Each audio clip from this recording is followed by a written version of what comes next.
When I won a $10 million lottery, my greedy husband and mother-in-law demanded that I give them the money to buy a new house. I refused because I knew their nature. They were reckless and selfish. In retaliation, they forcibly tied me to a roller coaster and started the ride despite my cries for help. As the roller coaster began, they ran away, leaving me terrified and helpless. I lost consciousness before the ride ended. When it finally stopped, a witness, a kind man, helped me and rushed me to the hospital to save my life. But when I opened my eyes in the hospital, another horrific shock was waiting for me. My name is Emily, and if you had told me 6 months ago that my life would take such a drastic turn, I wouldn't have believed you. I was just a regular 30-year-old office worker in Los Angeles, living a modest life. My husband, Mark, and I had been married for 3 years. He was a real estate agent who often struggled to make ends meet, but I loved him, or at least I thought I did. We lived in a small apartment, and while things weren't perfect, I believed we were building a life together. Everything changed the day I won the lottery. It was a Friday evening. I was sitting at the kitchen table, sipping coffee and casually checking my ticket against the numbers announced on the TV. I wasn't expecting anything. I bought those tickets occasionally, like everyone else, for fun. But when I realized I had all the winning numbers, my hands started to shake. $10 million. I was now worth $10 million. Mark wasn't home at the time. He had gone to meet his mother, Diane. She and I never got along. Diane was 58, retired, and had a knack for making me feel small with her passive-aggressive comments. She would say things like, "Emily, you should really learn to cook better. Mark needs someone to take care of him properly, or this apartment is so cramped." If I had chosen a wife for Mark, she'd have brought more to the table. When Mark returned home that night, I told him about the lottery win. At first, he was ecstatic, hugging me and spinning me around. But soon, his excitement turned into something else, something colder, more calculating. He called Diane right away to share the news, and within an hour, she was at our apartment. "You need to buy a proper house, Emily," Diane declared as soon as she walked in. "Something grand, something worthy of this kind of money." "I haven't even had time to think about it," I replied cautiously. Mark jumped in, backing her up. "Mom's right, Emily. This apartment is awful. We could move to Beverly Hills or Malibu. Imagine the life we could have." "We?" That word made my stomach twist. This money was supposed to change my life, not fund their fantasies. I smiled politely and said I needed time to figure things out. But the truth was I was starting to feel uneasy. Over the next few days, Mark and Diane became relentless. They were like a team, planning my money's future without me. Diane even picked out a mansion online, showing me pictures and saying, "This one has a pool and a guest house. It's perfect for all the parties we'll throw." I tried to reason with Mark in private. "We don't need a mansion. We can buy a nice house, something practical, and still have money left for savings and investments." But he wasn't interested in practicality. "Emily, stop being so selfish. This is our chance to live like royalty." Selfish. That word stung. How could I be selfish when this money was mine, something I had won on my own? I wasn't even saying no. I just wanted to be cautious. But Mark didn't see it that way, and neither did Diane. They started treating me differently, as if I were the outsider, the one ruining their dreams. One evening, Diane confronted me directly. "Emily, you've always been small-minded. Mark deserves better than this penny-pinching attitude of yours. If you can't see that, you're not the woman I thought you were." That was the moment I knew I couldn't give in. I wasn't going to let them bully me into giving up control of my life. But standing my ground came at a price. Mark became colder, distant. He barely spoke to me unless it was about the money, and when he did, it was always with frustration or anger. Diane was no better. She stopped pretending to be polite and openly criticized me whenever she could. One night, after another argument, Mark said something I'll never forget. "You've changed, Emily. This money has turned you into someone I don't recognize." I stared at him, stunned. "Me? I'm the one who's changed." He didn't answer. He just walked away, leaving me feeling more alone than ever. I started to notice other things too. Whispered phone calls between Mark and Diane when they thought I wasn't listening. The way they'd exchange glances whenever I refused one of their outrageous demands. It was like they were plotting something, and for the first time in my marriage, I didn't trust my husband. But I couldn't have imagined what they were planning. Not yet. Looking back, I should have seen the signs. I should have known that people can change when money is involved, or maybe money just reveals who they really are. Either way, I was about to find out just how far Mark and Diane would go to get what they wanted. At the time, I thought the worst thing was losing the people I thought loved me. I had no idea that their betrayal would soon become something far more cruel and far more dangerous. I wish I could say that things got better after that. But the truth is, they only got worse. Mark and Diane's obsession with the money consumed every part of our lives. It wasn't just about the house anymore. They started pressuring me about everything, what I should buy, where I should invest, and who I should trust. It felt like every decision I made was met with their disapproval. One morning, Mark brought up the house again. "Emily, you're dragging your feet for no reason. We've found the perfect place. Why are you being so difficult?" "I'm not being difficult, Mark," I said, trying to stay calm. "I just don't think buying a mansion is the right choice. I want to save most of this money. I've read stories about lottery winners losing everything because they spent too much too quickly. I don't want that to happen to us." Mark slammed his coffee mug down on the table, startling me. "You're paranoid. We're not those people, Emily. Stop treating me and my mom like we're out to ruin you." But that was exactly how it felt. Every conversation turned into an argument, and I started to feel like a stranger in my own home. Diane didn't help matters. She was over at our apartment constantly, acting like she already owned the place. One day, she cornered me in the kitchen while Mark was out. "You know, Emily, you're lucky to have Mark. A lot of men would have left by now. With the way you've been acting." I froze, gripping the counter. "What's that supposed to mean?" She smirked, her tone dripping with condescension. "It means you're not exactly irreplaceable. Men like Mark need a partner who supports their dreams, not someone who holds them back." I wanted to yell at her, to tell her to get out of my house. But I didn't. I just stood there, letting her words sink in. For the first time, I wondered if Mark felt the same way. A few days later, Mark suggested a family trip to Six Flags. "You've been so stressed lately," he said, putting on his most charming smile. "A day of fun will do us all some good." I was surprised by the suggestion. Mark wasn't exactly the type to plan outings like this, especially not with everything going on. But I agreed, hoping it might ease the tension between us. When we arrived at the park, things seemed normal at first.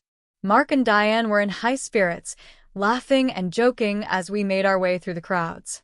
I even started to relax a little, thinking maybe this was their way of trying to make amends. But then we got to the roller coasters. I've always been terrified of them. Just looking at the towering tracks made my stomach churn. Mark knew this. He'd tease me about it on our honeymoon when I refused to get on a ride. So when Diane suggested we all go on one of the biggest coasters in the park, I thought she was joking. "You know I can't do that," I said, shaking my head. Diane rolled her eyes. "Oh, come on, Emily. It's just a ride. Stop being so dramatic." Mark chimed in. "She's right. You're being ridiculous. You need to face your fears sometime." I tried to laugh it off. "You guys go ahead. I'll wait for you here." But they wouldn't let it go. Diane grabbed my arm, pulling me toward the entrance. "You're coming with us. It's not up for debate." Panic started to set in. "No, really, I can't." Mark cut me off, his voice cold. "Emily, stop making a scene. Just get on the ride." Before I knew it, they were dragging me toward the line. I felt like I was in a nightmare, my heart pounding as we got closer and closer to the front. When it was our turn, Mark and Diane forced me into the seat.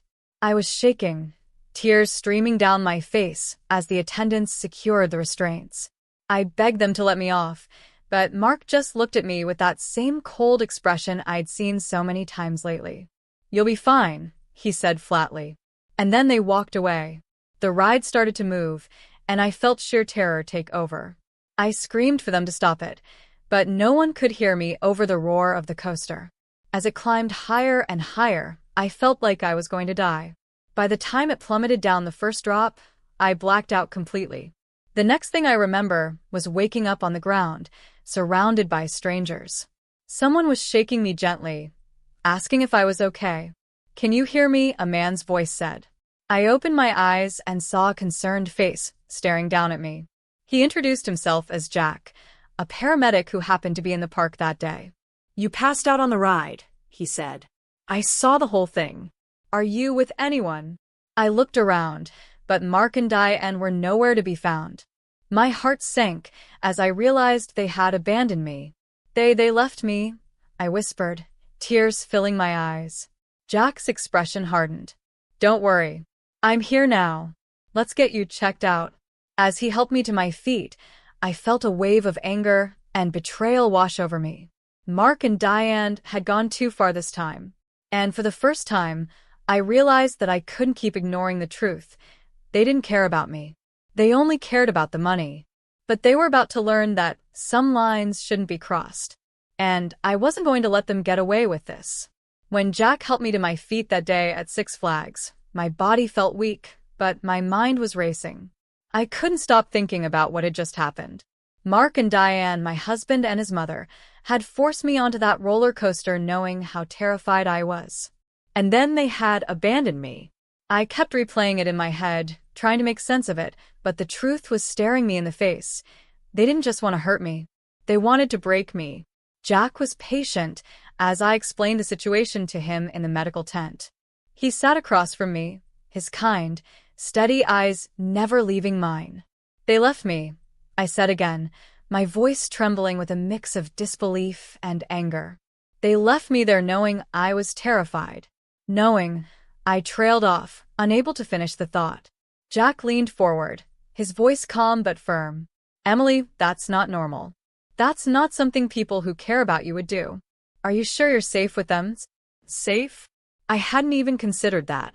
Until now, I thought their actions were just selfish and cruel. But Jack's words planted a seed of doubt. What if it wasn't just about the money anymore? What if this was about control? About punishment? As if sensing my thoughts, Jack asked, "Do you mind if I ask a tough question? Have they done anything else like this before?" I hesitated, my hands clenching into fists on my lap. "Not like this," I admitted. "But they've changed. Ever since I won the lottery, it's like I'm just a bank account to them. They don't listen to me anymore. They don't care what I want." Jack nodded slowly. "I don't want to overstep, but you shouldn't have to deal with this alone. If you want, I can help." At first, I didn't know what he meant. But then he held up his phone. "I was recording some of the rides today," he explained. "I saw what happened to you, and I recorded that too. The way they dragged you onto the roller coaster, the way they left you, it's all on here." My heart skipped a beat. "You recorded it?" "Yes," he said. "And I think you should use it. This is more than just a family fight, Emily. What they did was dangerous. They put your life at risk." For a moment, I didn't know what to say. Part of me wanted to brush it off, to tell Jack I'd handle it on my own. But another part of me, the part that had been hurt and humiliated over and over again, knew he was right. This wasn't just about me anymore. It was about standing up to them and taking back control of my life. "Okay," I said finally. "What do we do?" The next few days were a whirlwind. Jack helped me file a police report, and together we handed over the video evidence. The police took it seriously, and for the first time in weeks, I felt like I wasn't alone. It was a small comfort, knowing that there were people who believed me, who wanted to help. But I couldn't stop thinking about Mark. The man I married wasn't supposed to be like this. I had loved him once, trusted him. How had it come to this? I stayed with a friend while the investigation unfolded. I didn't dare go back to the apartment, not after what had happened. Mark tried calling me a few times, but I didn't answer. Diane left me a nasty voicemail, accusing me of being dramatic and ungrateful.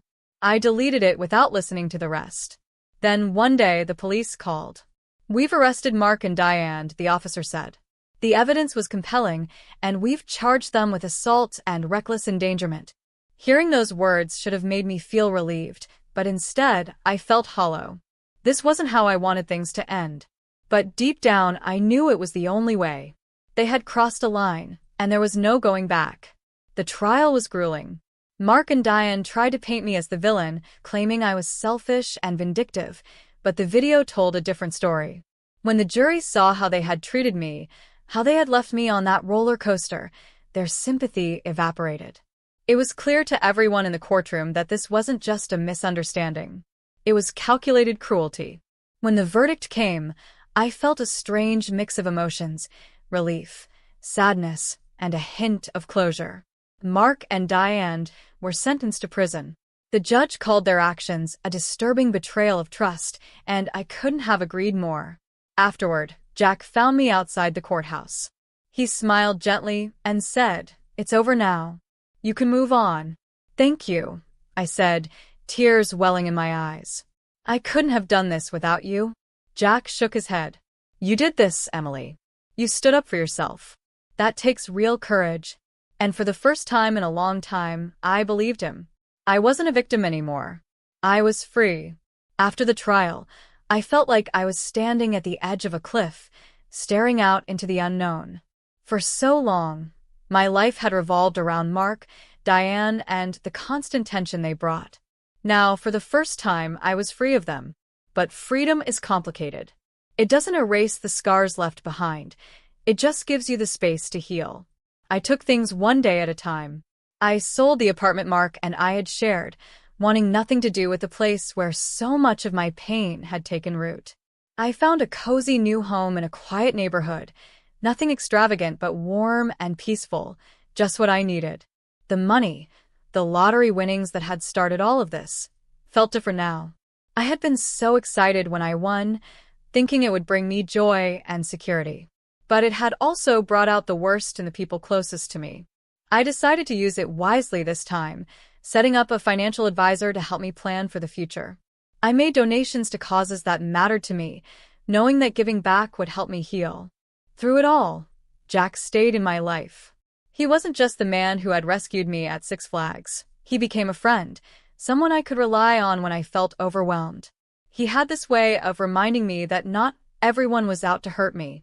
One evening, a few months after the trial, we sat on the porch of my new house, watching the sunset. I was quiet, lost in thought, and Jack noticed. "Penny for your thoughts?" he asked with a smile. I sighed. It's just hard to believe this is my life now. For so long, I let Mark and Diane control everything. I thought if I just gave in, they'd stop. But they never did. Jack nodded. People like that don't stop. They take and take until there's nothing left. But you did something a lot of people can't. You fought back. I looked at him, really looked at him, and for the first time, I felt a sense of pride in myself. "I couldn't have done it without you," I said. "You didn't need me," he replied. "I was just there to give you a push. The strength, that was all you." Those words stayed with me. For so long, I had seen myself as weak, as someone who couldn't stand up to the people who hurt her. But Jack was right. I had found the strength to fight back, to reclaim my life, and to move forward. In the months that followed, I started to rebuild. I reconnected with old friends and made new ones. I threw myself into hobbies I had neglected for years: painting, hiking, and even volunteering at a local shelter. Slowly, I began to see the world as a place of possibility again, not just a series of painful memories. One day, while cleaning out some old boxes, I found a photo of Mark and me from our wedding. For a moment, I felt a pang of sadness. I had loved him once, believed in our future together. But as I looked closer, I realized the sadness wasn't about losing him. It was about losing the version of myself who had thought she wasn't enough. I took a deep breath and placed the photo in the trash. That chapter was over. As for Diane, I didn't think about her much. She and Mark were serving their sentences, and I had no desire to keep tabs on them. They were part of my past, not my future. The strangest thing about moving on is how ordinary it feels after a while. At first, every step forward was a battle. But eventually, those steps became easier, until one day I realized I wasn't just surviving, I was living. The lottery had changed my life in ways I never could have predicted. It had brought out the worst in some people and introduced me to the best in others. It had tested me in ways I didn't think I could handle, but it had also shown me how strong I could be. Looking back, I don't regret any of it. Not the betrayal, not the heartbreak, not even the fear. Every piece of it led me to where I am now, stronger, wiser, and finally free. And for the first time in my life, I know exactly who I am.